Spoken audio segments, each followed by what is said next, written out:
ദിവസം അമ്മൂമ്മയുടെ കയ്യിൽ ആരോ ഡ്രഗ്സ് കൊടുത്തിട്ട് പോയി. പക്ഷേ അവരുടെ പോലീസ് പറയുന്നതിന് പകരം ആ ഡ്രഗ് തിരിച്ചു കൊണ്ടുവന്ന് ഡ്രഗ് ഡീലറിന് തന്നെ കൊടുക്കുകയാണ് ചെയ്തത്. ഡ്രഗ് ഡീലറാണെങ്കിൽ ഇത് കണ്ട് ഞെട്ടിപ്പോയി. കാരണം അമ്മൂമ്മയ്ക്ക് ഏതാണ്ട് 80 വയസ്സോളം ഉണ്ടായിരുന്നു. അമ്മൂമ്മയാണെങ്കിൽ ഡ്രഗ് ഡീലറിനോട് തനിക്ക് ഈ ഗ്യാങ്ങിൽ ചേർന്ന് ഡ്രഗ്സ് വിൽക്കണമെന്ന് പറയുകയാണ്.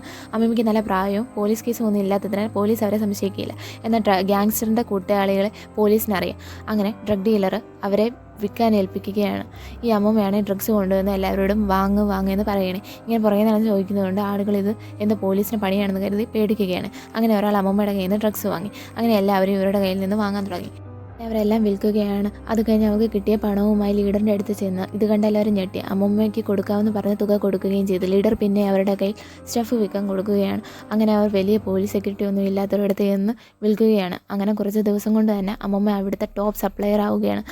അങ്ങനെ വേറൊരു ഗ്യാങ് അവിടെ വന്ന് അമ്മൂമ്മയുടെ ബാഗും പൈസയൊക്കെ തട്ടിയെടുക്കുകയാണ്. എൻ്റെ അമ്മൂമ്മയോട് ഈ പണി ചെയ്യരുതെന്നും പറയാണ്. ഇതിൻ്റെ പാർട്ട് 2 സബ്സ്ക്രൈബ് ചെയ്യുക.